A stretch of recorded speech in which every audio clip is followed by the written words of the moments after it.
Bueno, buenos días a todos, ¿cómo están? Dios me los bendiga, un fuerte abrazo. ¿Cómo han sobrevivido esta semana de resaca mundialera? Ya se nos acabaron los partidos de 3-2, de 2-1. Por ahí ahorita las hermanas me decían que los esposos no se hallaban, que ellos estaban mirando a la pared y no se encontraban esta semana. Pero bueno, poco a poco vamos retomando la normalidad. Dios los bendiga, un fuerte abrazo. Mi nombre es Mauricio Bonch y tengo la bendición de ser uno de los pastores asociados aquí en Christ Fellowship. Y si ustedes en esta mañana me permitieran ponerle un título a este mensaje, sería: el problema nunca fue el agua. El problema nunca fue el agua. Y quiero contarles una historia. Imagínense que hace algunos años se realizó un experimento bien interesante con niños pequeños. Y es que les pidieron caminar sobre una viga de madera, ¿cierto? De apenas 20 centímetros de ancho. Para los que ya no sabemos cuánto es eso en el sistema métrico, 20 centímetros es más o menos así, ¿ok? Y entonces tenían que atravesar la viga, y esta viga estaba apoyada directamente sobre el piso. ¿Adivine qué pasó? Todos caminaron sin ningún problema. Todos caminaron sin dificultad. Luego tomaron exactamente la misma viga, con el mismo ancho, la misma longitud, pero la colocaron en dos plataformas varios pies levantados del suelo. La viga no había cambiado. Los niños eran exactamente los mismos. Lo único que cambió fue en dónde tenían puestos sus ojos. Cuando la viga estaba en el suelo, los niños miraban ¿hacia dónde? Hacia adelante, hacia el punto donde tenían que ir. Pero cuando ya la viga la habían subido a la altura, ellos miraban hacia abajo y sus piernas comenzaron a temblar, sus manos sudaban y muchos fueron incapaces de dar un solo paso hacia el frente. Ahora, el problema no era la capacidad de caminar, ellos ya lo habían hecho antes, ellos ya habían cruzado esto. El problema era dónde estaban mirando. Y saben, cuando pienso en mi vida propia, la verdad es que creo que no soy muy diferente a esos niños. De hecho, creo que la mayoría de nosotros no es diferente a estos niños. Y esto me hace pensar que nuestra vida espiritual, muchas veces nuestra mayor necesidad no es tener una fe más grande. Siempre que tenemos reuniones de oración y estamos escribiendo peticiones de oración, muchos dicen: no, pastor, yo quiero una fe más grande, yo necesito una fe más grande. Dios, aumenta mi fe. ¿Cuántos hemos orado muchas veces así? Dios, aumenta mi fe, ¿cierto? Si tuviera una fe más grande, no pasaría por las pruebas que paso. Si tuviera una fe más grande, no estaría en los problemas que estoy, no tendría los problemas que tengo. Pero yo quiero decirte algo.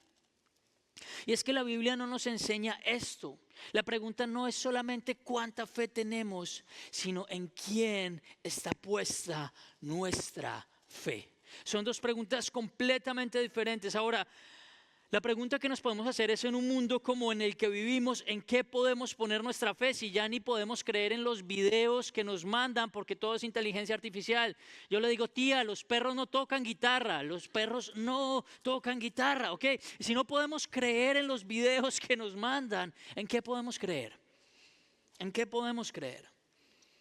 Si tenemos nuestras redes sociales llenas de noticias falsas, y las noticias que son de verdad, de hecho, son terribles, ¿en qué podemos poner nuestra mirada o en quién ponemos nuestra mirada? Creo que el libro de Hebreos tiene una respuesta para nosotros. Y esta respuesta fue tan real para los cristianos para los cuales la carta de los Hebreos fue escrita. Cristianos que estaban siendo perseguidos por ser cristianos precisamente, como lo es para nosotros aquí hoy en día en el 2026. Si usted trajo su Biblia, me encantaría que me acompañara. Si quiere sacar su celular, también la tenemos aquí, a Hebreos 12:2. Leo Nueva Versión Internacional, dice: fijemos la mirada en Jesús, el iniciador y el perfeccionador de nuestra fe, quien por el gozo que le esperaba soportó la cruz, menospreciando la vergüenza que ella significaba, y ahora está sentado a la derecha del trono de Dios. Si leemos Hebreos antes, el autor de Hebreos viene hablando acerca de correr con perseverancia, de correr sin rendirse, de luchar sin rendirse. Y quiero que nos detengamos aquí por un momentito. Porque muchos de los que estamos en esta mañana aquí de pronto llevamos 2 meses caminando con Cristo, 3 meses, 1 año, año y medio. Y llevamos algún tiempo ya siguiéndolo, algún tiempo ya estando con Él. Y si somos sinceros, nos hemos comenzado a dar cuenta de que la vida cristiana no siempre es tan sencilla como la imaginábamos.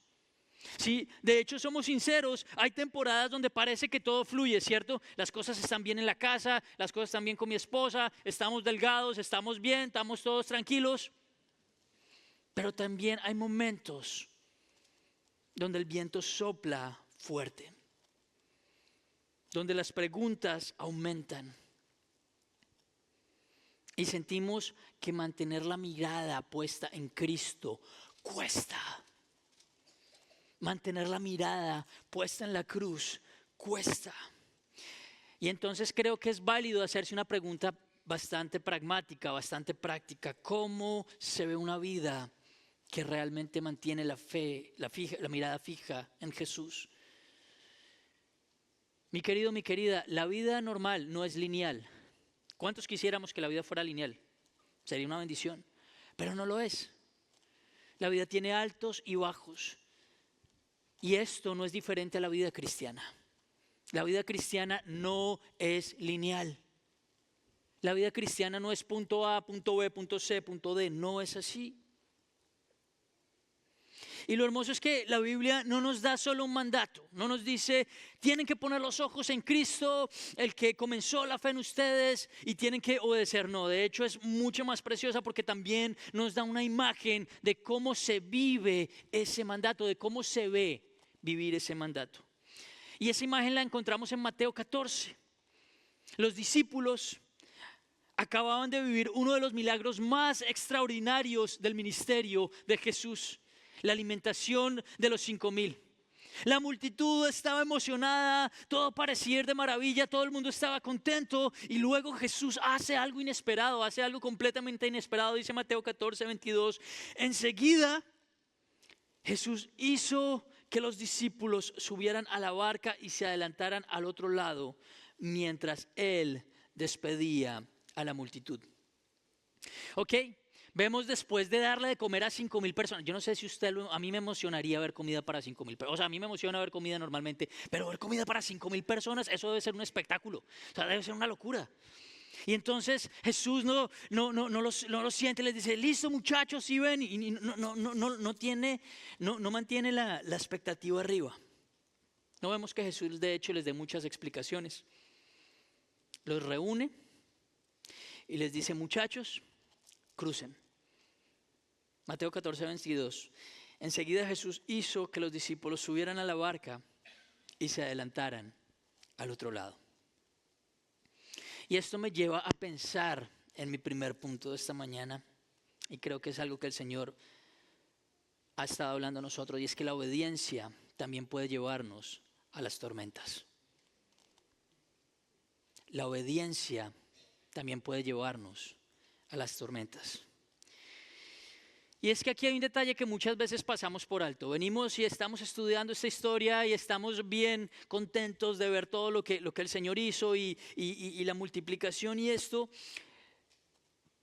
Pero la verdad es que los discípulos estaban en la barca porque Jesús los había enviado. O sea, piénsalo por un momento. Si fuera por ellos, ellos se hubieran quedado en la orilla simplemente celebrando. Pero ellos estaban en la barca porque Jesús los había enviado. No estaban allí por una decisión propia. No es que dijeron, bueno, ¿qué hacemos ahora? No, subámonos a la barca y crucemos. No, no estaban allí porque hubieran tomado una mala decisión. No estaban allí porque habían desobedecido a Jesús. De hecho, completamente lo contrario, habían obedecido a Cristo. No estaban allí porque se hubieran apartado de la voluntad de Dios. Estaban en medio de la tormenta y estaban por enfrentar lo que iban a enfrentar por estar en medio de la voluntad de Dios. Y sin embargo, leemos lo que ocurre. Estaban exactamente donde Jesús quería que estuvieran. Mateo 14, 23 al 24. Después de despedir a la gente, subió al monte para orar a solas. Al anochecer estaba allí solo y la barca ya estaba bastante lejos de la tierra, azotada por las olas, porque el viento le era contrario. Ahora, para nosotros leer esto no es precisamente solo una tormenta, o como decimos aquí en Texas, si no le gusta el clima, espere 5 minutos y va a cambiar. No, no. Para un judío del primer siglo, el mar tenía un significado mucho más profundo. De hecho, cuando leemos de qué hablan las aguas a lo largo de todo el Antiguo Testamento, las aguas hablan precisamente de momentos difíciles, de tormentas. Cuando leemos precisamente en el libro de Job, en el libro de Salmos, vemos que las aguas, los mares, son algo terrible, son algo fuerte. De hecho, representa aquello que el ser humano no puede controlar. Eso es lo que representa muchas veces el agua en el Antiguo Testamento. Representa el caos, representa el peligro, el miedo y las fuerzas que amenazan la vida misma. Por eso cuando un israelita escuchaba que la barca estaba siendo sacudida por las olas, no pensaba solamente en el agua, pensaba en el caos. Pensaba en aquello que superaba las fuerzas mismas que ellos tenían. Y yo quiero preguntarte algo, ¿no es exactamente así como muchas veces vivimos? Quiero preguntarte cuáles son los mares que están rugiendo dentro tuyo en esta mañana. ¿Qué es eso que te levanta a las 3 de la mañana y comienza? Y das vueltas y vueltas. Y comienzas a pensar en quién te puede ayudar para solucionar el problema. Y cuando ya logras medio conciliar el sueño, te das la vuelta y miras la ventana y ya es de día. Todos tenemos esas tormentas. Te hicieron unos exámenes hace unas semanas, te llamaron de la oficina al médico y te dicen, te espero el próximo lunes. O no me puede decir nada, no, lo espero el próximo lunes. Hay una crisis en el matrimonio. Te llaman en tu trabajo, les diste 15, 20, 30 años de tu vida, tus mejores años y te dicen muchas gracias, vamos a tener que dejarte ir. No es solo eso, de pronto estás aquí en esta mañana y acabaste de dejar a tu hijo en casa que llegó ahorita a las 8 o 9 de la mañana después de estar toda la noche por fuera y no sabías en dónde estaba. O una ansiedad que no desaparece y que sigue ahí. No sé cuál es esa tormenta, pero son definitivamente circunstancias que no podemos controlar. Definitivamente son cosas que se nos escapan de las manos. Y sin embargo, Mateo quiere que notemos algo muy importante. Los discípulos estaban en medio del caos porque habían obedecido a Jesús. No estaban desobedeciendo a Jesús. De hecho, por obedecer los que estaban en medio de ese caos. Y esto rompe una mentira que muchos hemos creído. Pensamos que si estamos obedeciendo a Dios, todo debería salir bien. Mi querido, mi querida, lamento desilusionarte, pero no es así. No es así. Pero la Biblia nos enseña otra cosa, que precisamente la obediencia no siempre nos va a evitar las tormentas. De hecho, muchas veces la obediencia nos va a conducir a las tormentas. ¿Por qué? Porque Dios no solamente quiere llevarnos al otro lado del lago. Dios no solo quiere bendecir tu vida, sí, Él lo quiere hacer, Él es un Padre bueno. Pero aquí quiero decirte algo que es muy, muy importante. Y es que lo único que tú y yo nos vamos a llevar a la eternidad no son nuestros títulos, no es los carros que tengamos, no es las casas que tengamos, no, nada de eso. Lo único que tú y yo nos llevamos a la eternidad es el carácter que Cristo o que el Padre forjó en Cristo, de Cristo en nosotros. Lo único que nos vamos a llevar a la eternidad es nuestro carácter, punto. Por ende, lo que Dios está precisamente interesado en forjar en nosotros es la imagen de Cristo. Si ustedes le preguntan a Pastor Jaime, Pastor Daniel, a mí, ¿cuál es nuestro trabajo principal como pastores? No es sentarnos a leer la Biblia, eso no es lo que hacemos. Nuestro trabajo principal como pastores es que cada persona que Dios ha puesto a nuestro alrededor pueda crecer a la estatura de Cristo. Y es exactamente lo mismo que Dios quiere hacer.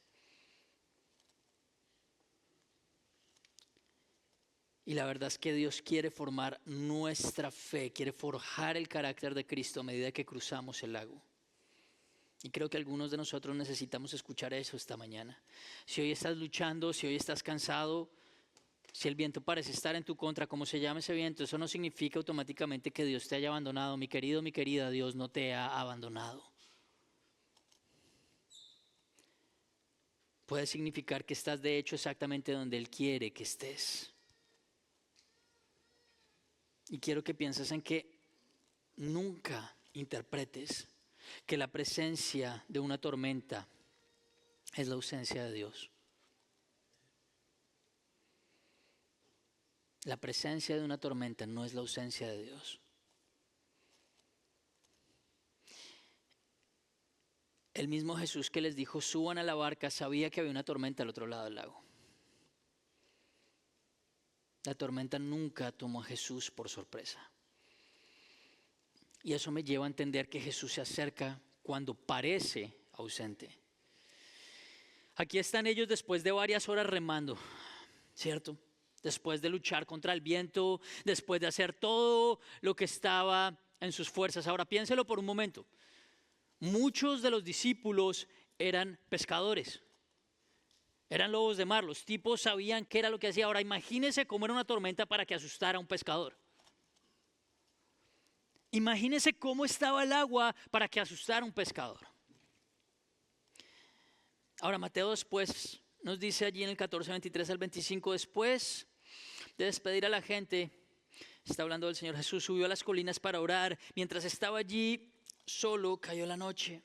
Y mientras tanto los discípulos se encontraban en problemas lejos de la tierra firme, ya que se había levantado un fuerte viento y luchaban contra las grandes olas. A eso de las 3 de la madrugada, Jesús se acercó a ellos caminando sobre el agua. A mí me llama mucho la atención un detalle aquí. Jesús no apareció inmediatamente, Jesús esperó.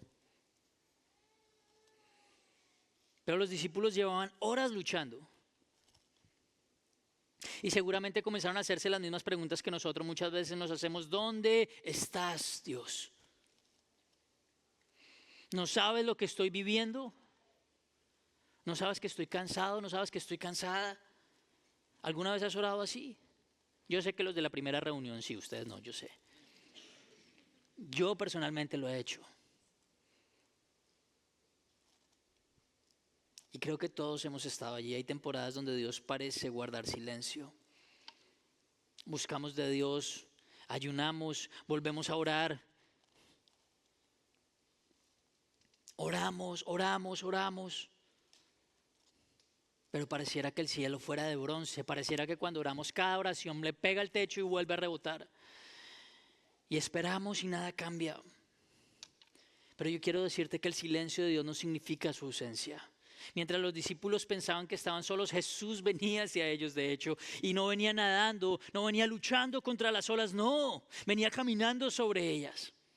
Y aquí Mateo nos muestra algo que es simplemente mucho más que un milagro. No es como Jesús hizo un milagro y ya no. En el Antiguo Testamento solamente Dios tenía la autoridad sobre el mar.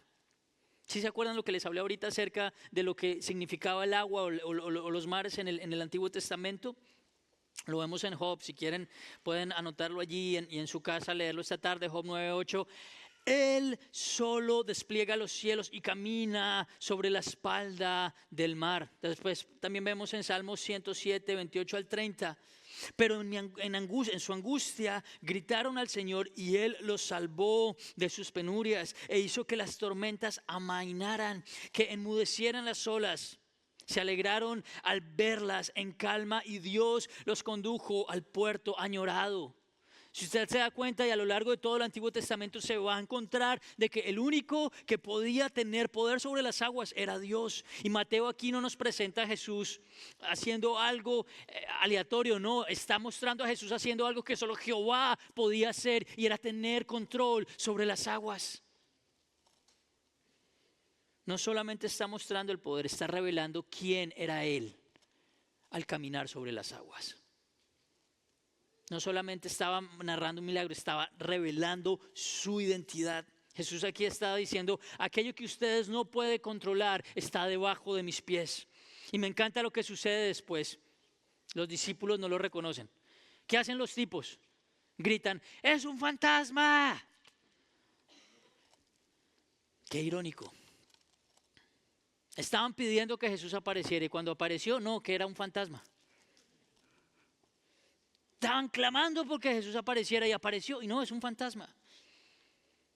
Cuando aparece no lo reconocen. ¿Sabes? Y creo que muchas veces nos pasa igual a nosotros. Oramos porque Dios obre en nuestra vida, pero esperamos que lo haga de la forma en la que nosotros creemos que Dios tiene que obrar. Y comienzan a pasar las cosas de una forma diferente y pensamos que no es de Dios. No, eso no es de Dios, te reprendo, Satanás, eso no es. Bueno, ¿y qué si es Dios mostrándose de una forma en la que tú no querías que se mostrara? Pero igual Él sigue estando allí. Quiero decirte que Dios muchas veces viene de maneras que no esperabas. Muchas veces va a venir de manera en la que no esperabas. Y no siempre va a cambiar inmediatamente las circunstancias. Pedro no dice que los que amamos a Dios, Dios va a hacer que todas las cosas cambien todas las circunstancias y entonces nos va a ayudar a nuestro bien. No, dice, para los que amamos a Dios, todas las cosas nos ayudan a bien. No es que necesariamente tenga que cambiar la configuración de las cosas, no, a pesar de eso, nos va a ayudar para bien. Son dos cosas completamente diferentes. Y a veces lo primero que debe cambiar es nuestro corazón. No siempre se va a calmar la tormenta de inmediato. Porque el problema no era el agua, el problema no era la tormenta. Él a veces entra en medio de la tormenta y justo cuando el miedo alcanza su punto más alto, Jesús habla. Y qué palabras tan hermosas les dicen, ánimo, soy yo, no tengan miedo. Jesús no les explicó la tormenta, no les dijo cuánto tiempo faltaba, no les dio un plan de acción, les dio algo mejor, su presencia en medio de la tormenta. Porque la respuesta más grande que Dios da para nuestras tormentas no es una explicación. Piénsalo por un momento. Piensa en la tormenta que estés atravesando. Si Dios te la explicara, ¿en qué cambiaría? ¿En qué cambiaría? ¿Qué sería diferente? Por eso, pero igual sigues en la tormenta. Pero ¿qué es lo que hace que la tormenta sea diferente?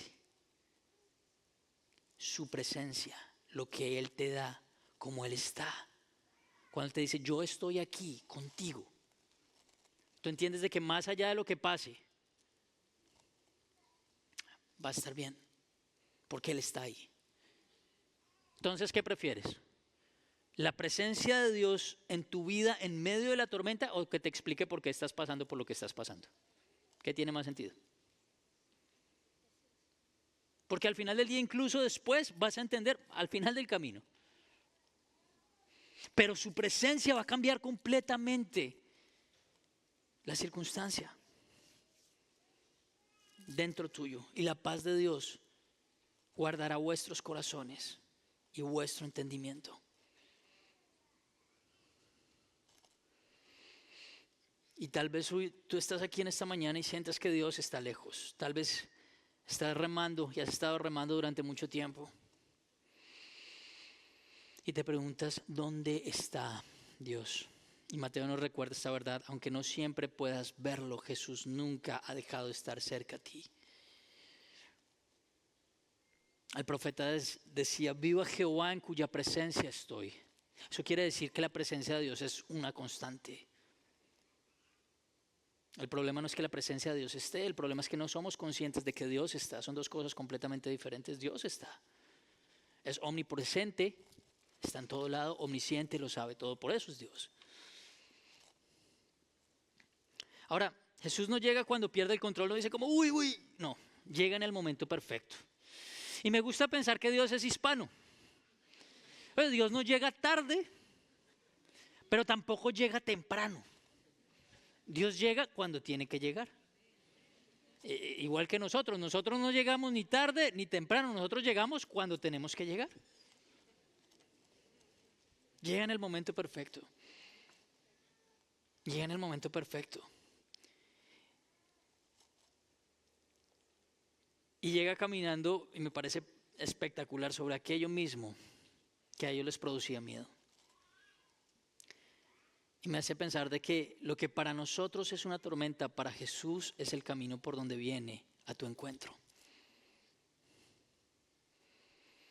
Lo que para ti y para mí es una tormenta, es el camino que Jesús utiliza para venir a nuestro encuentro.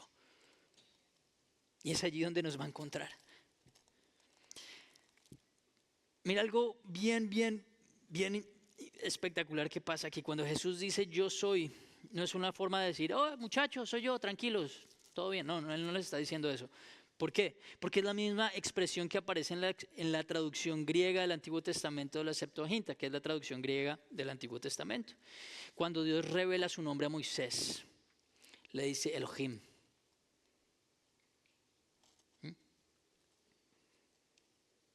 En medio del viento y del miedo, Jesús no solo está diciendo, no temas, soy yo. Mateo también deja entrever que está afirmando su identidad divina en medio del caos. Jesús no solo les recordó que no estaban solos, les recordó quién era Él. Porque la paz no vino cuando el viento dejó de soplar. Porque el agua nunca fue un problema. Porque la paz comenzó cuando Él dijo, soy yo. ¿Está conmigo todavía? Y eso me hace pensar que la fe camina mientras miramos a Cristo. Después de escuchar la voz de Jesús, Pedro hace algo que nadie más hace. En el 28 dice, entonces Pedro lo llamó. Señor, si eres tú, ordena que vaya hacia ti caminando sobre el agua. Sí, ven, le dijo Jesús. Entonces Pedro se bajó por el costado de la barca y caminó sobre el agua hacia Jesús. Pero cuando vio el fuerte viento, las olas, se aterrorizó y comenzó a hundirse. Sálvame, Señor, le gritó. Me encanta cuando Pedro le dice que quería ir, porque Jesús le responde con una sola palabra. ¿Qué le dice? Ven. Jesús no le da instrucción, Él no le dice, ok, vas a tener este plan y vamos a hacerlo así, A, B, C. No le explica cómo caminar sobre el agua, no le dice los 10 primeros pasos para caminar sobre el agua, no le dice dónde poner los pies, simplemente le dice, ven. Y esto me hace pensar que la fe no consiste en entenderlo todo. La fe no consiste en tener todo descubierto y todas las respuestas dadas. La fe consiste en responder a la voz de Cristo. ¿Sabes? Muchas veces yo creo que Neil va a saber a lo que me refiero. Vienen y nos dicen, hermano Neil, la iglesia debería ir a ayudar a los indigentes que hay allí del otro lado del freeway. O me dicen, pastor, yo creo que la iglesia debería hacer un ministerio para esto y lo otro. Mi querido, mi querida, adivina qué. Si Dios puso esa carga en tu corazón, no es ni de los ancianos ni de los pastores. Adivina de quién es esa carga.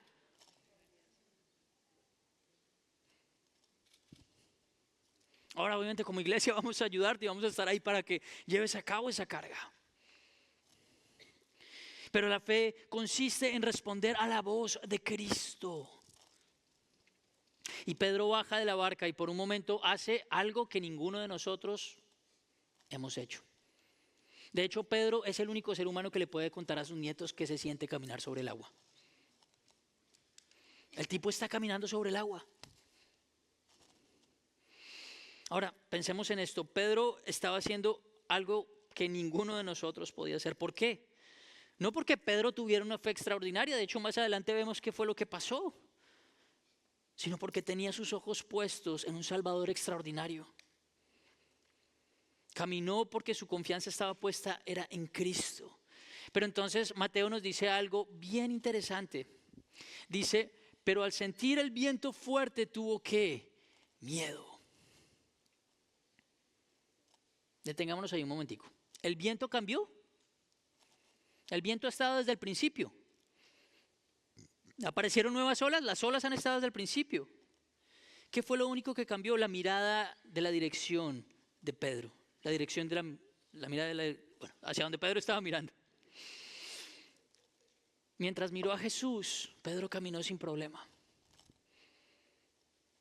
Pero cuando comenzó a contemplar el viento, comenzó a hundirse. Y es aquí en esta mañana donde Mateo se encuentra con Hebreos.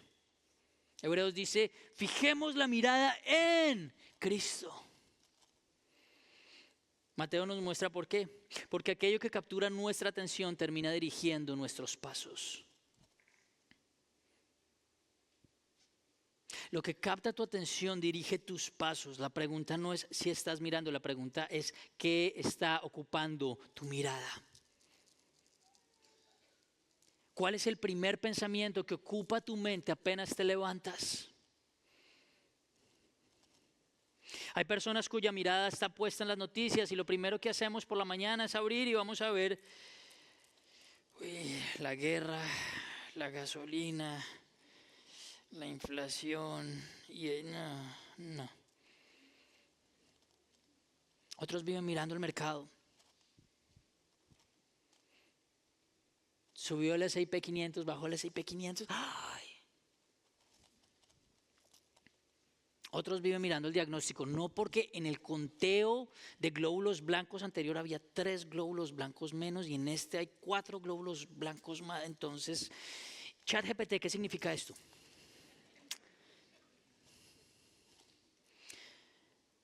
Vivimos mirando el pasado. Si yo no me hubiera venido a mi país, yo estaría como un rey. Si yo no me hubiera venido allá, hasta presidente sería.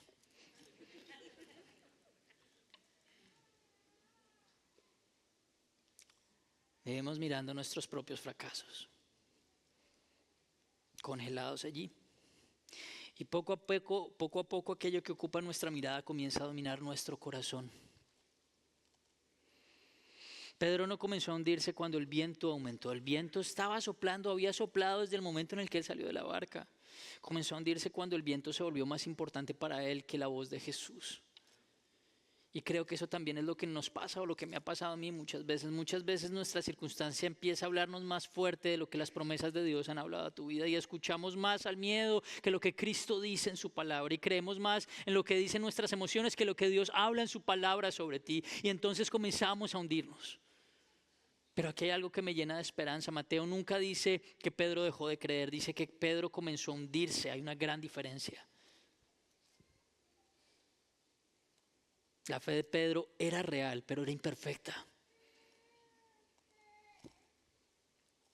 Y creo que eso nos describe a muchos de nosotros. Amamos a Cristo, amamos a Jesús.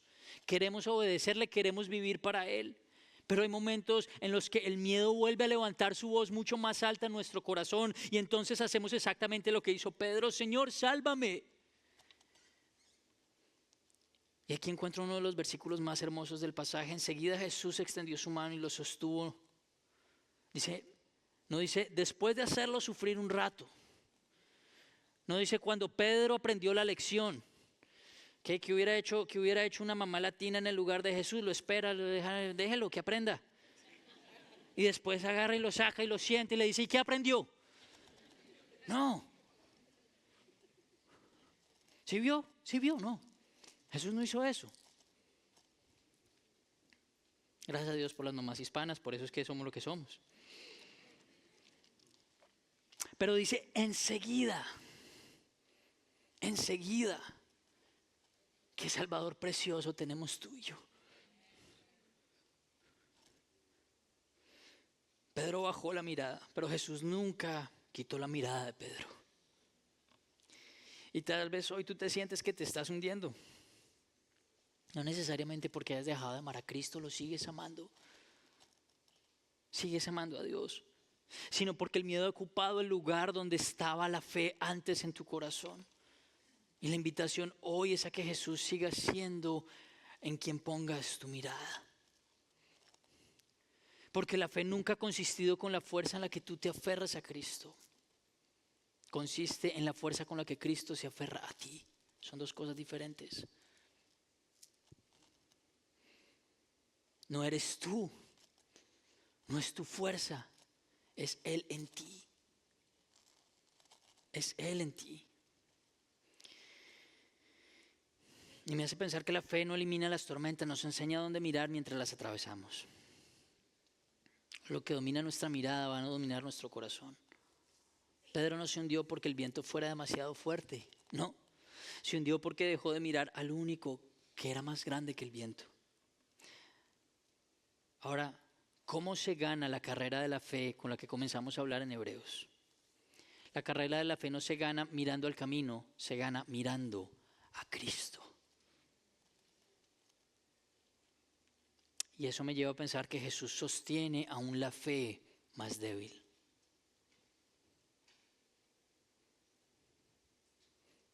Jesús lo sostuvo no unos minutos después, no cuando Pedro aprendió la lección, no cuando demostró que ahora sí tenía la fe suficiente, ahora sí, pum, no, enseguida. Porque esa es la clase de Salvador que tenemos. Ahora quiero que notemos algo.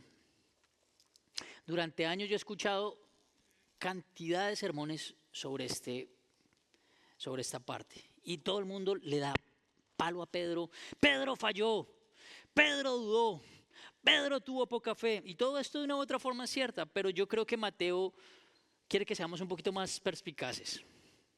Y es que admiremos algo mucho más grande. No quiere que admiremos la debilidad de Pedro, sino la fidelidad de Cristo. Son dos cosas diferentes. Sí, Pedro se hundió, pero Jesús nunca dejó que él se ahogara. O si no, al final del día no hubiera historia. Y creo que ese es el verdadero milagro del pasaje. No fue solamente que un hombre caminara sobre el agua, nos quedamos con eso. Pero el milagro del pasaje fue que el Hijo de Dios sostuvo a un discípulo cuya fe estaba fallando. Porque en la historia de Pedro es también tu historia y es también mi historia. Todos hemos tenido esos momentos donde comenzamos a hundirnos. Momentos donde el miedo es lo más fuerte que la fe y momentos donde nuestra fuerza se acabó y aún así Cristo permaneció fiel.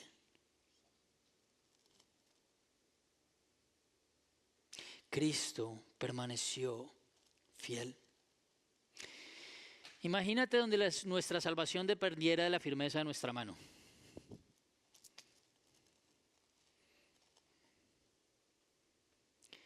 Pero nuestra seguridad descansa en que la mano que nos sostiene es la mano del Salvador y esa mano nunca falla. Ahora, vamos a Hebreos. Hebreos dice, fijemos la mirada en Jesús, no dice simplemente, mira a Jesús cuando todo vaya bien, mira a Jesús cuando las cosas estén bien, no, puestos los ojos en Cristo. Y la palabra original con la que el autor escribió esta parte en Hebreos es una palabra bien interesante, porque significa desviar la mirada de todo lo demás para concentrarse completamente en una sola persona. Es como si la imagen del corredor, mientras corre, no mira las gradas, no está mirando a los otros corredores, no está mirando hacia atrás. Toda su atención, todo lo que él es, toda su existencia como atleta está solo puesta allá. Y eso es exactamente lo que Hebreos nos está diciendo. Quita la mirada del miedo, quita la mirada del pasado, quita la mirada de las noticias, quita la mirada de las circunstancias y ponlas en Cristo y solamente en Cristo.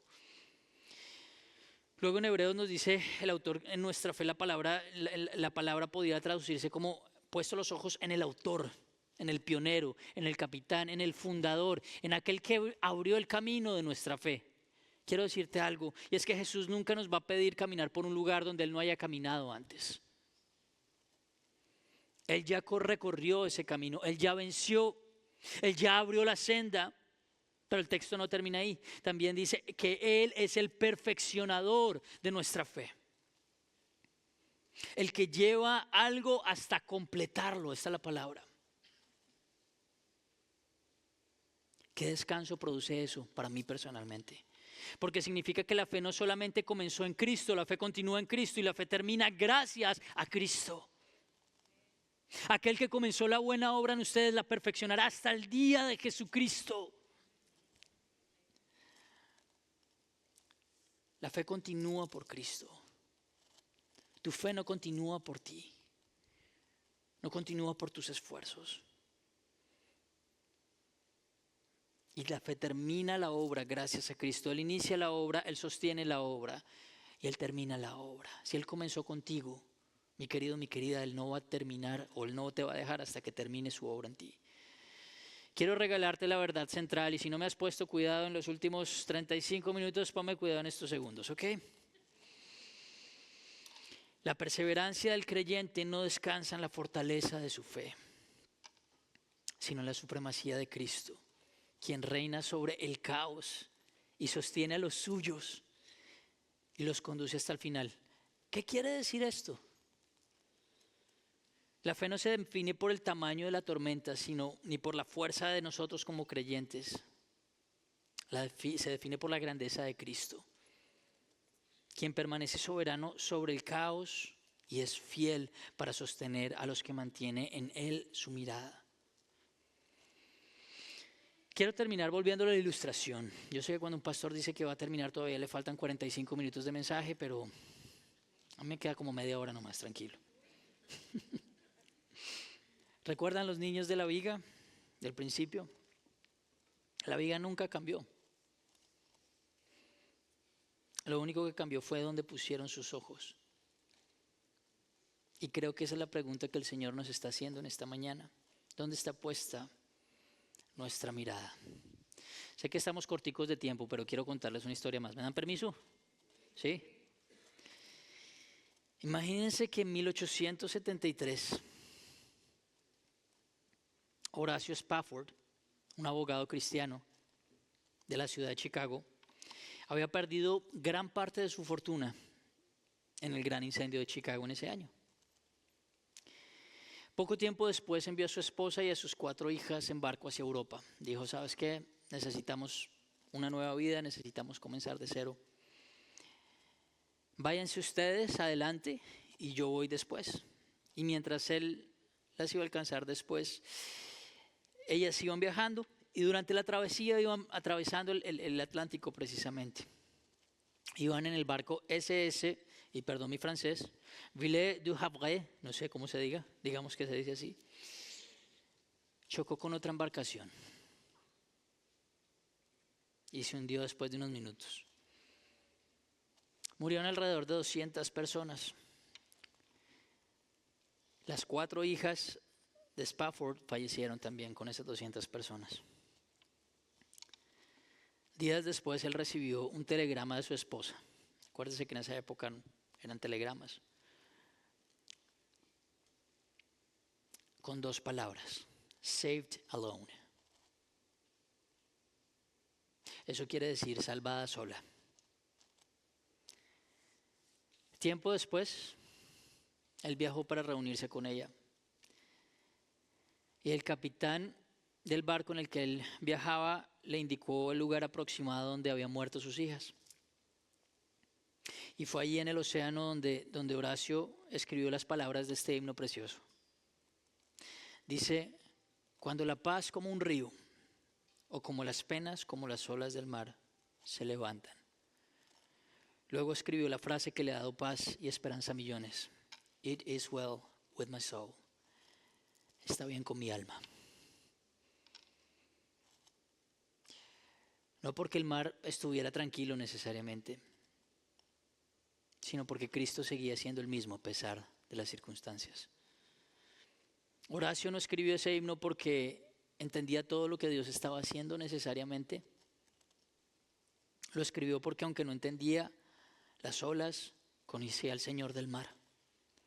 Conocía al dueño de las olas. ¿Sabes? Y de pronto hoy tú estás caminando sobre ese mar. Pero si estás caminando sobre aguas profundas, quizá para ti estas aguas tienen un nombre, un diagnóstico médico,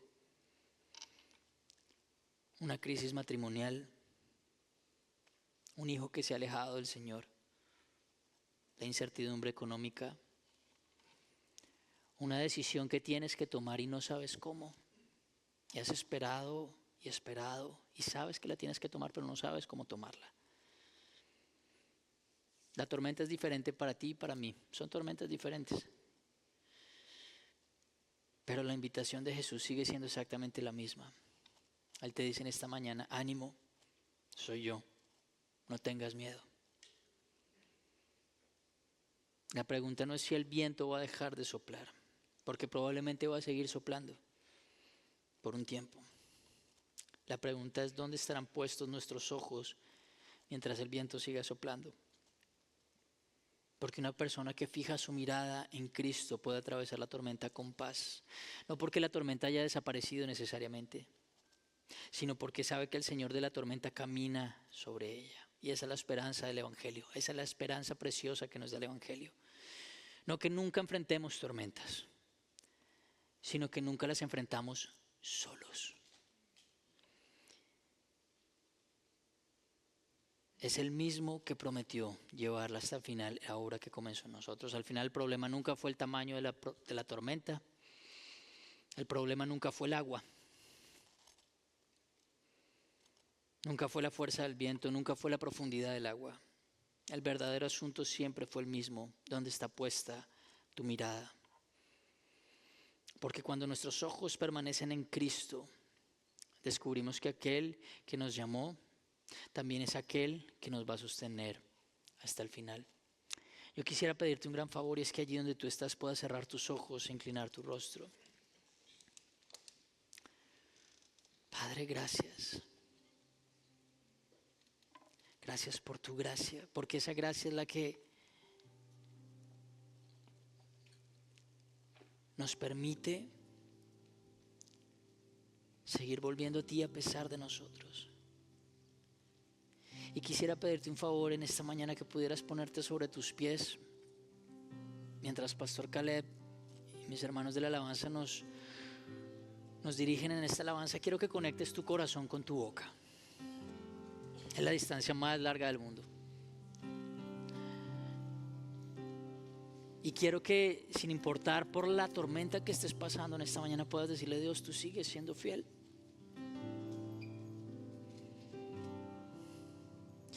Quiero decirte que puedas poner tus ojos en Cristo sin importar cómo se llame esa tormenta. Él no te ha fallado. No te va a fallar. Y esta no va a ser la primera vez. Fiel y bueno.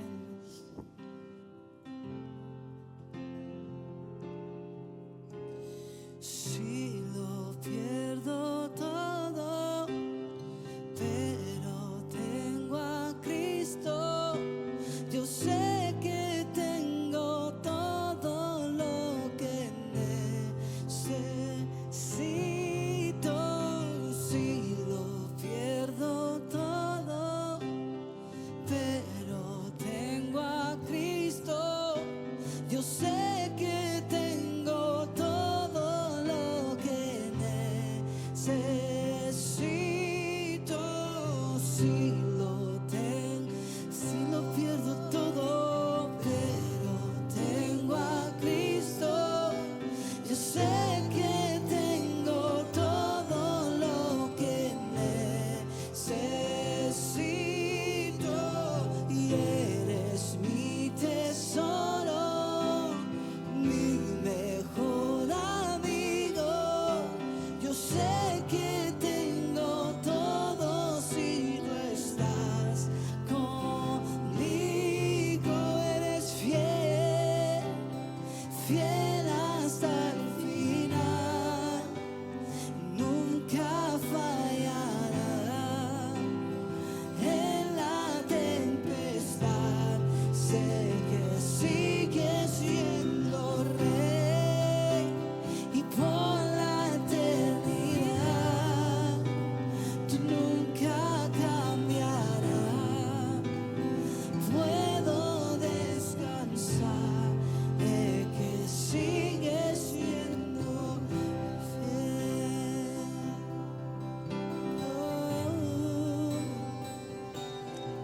Fiel en todo tiempo. Señor, y descansamos en ti.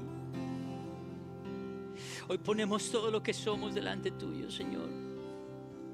Hoy reconocemos que tú eres Dios sobre la tormenta, eres Dios sobre el mar. Y que al final del día, aquel que comenzó la buena obra la perfeccionará hasta el día de Jesucristo. Gracias. Gracias por tu fidelidad. Gracias por tu amor. Gracias porque estamos donde estamos, no por nosotros, no porque lo merezcamos, sino eres tú el que nos ha traído hasta acá. Gracias. Gracias, Señor, porque Tu Espíritu Santo sostiene nuestro corazón en medio de las tormentas y veremos tu palabra cumplirse. Veremos tu palabra cumplirse. Te bendecimos y te glorificamos. Gracias, Señor.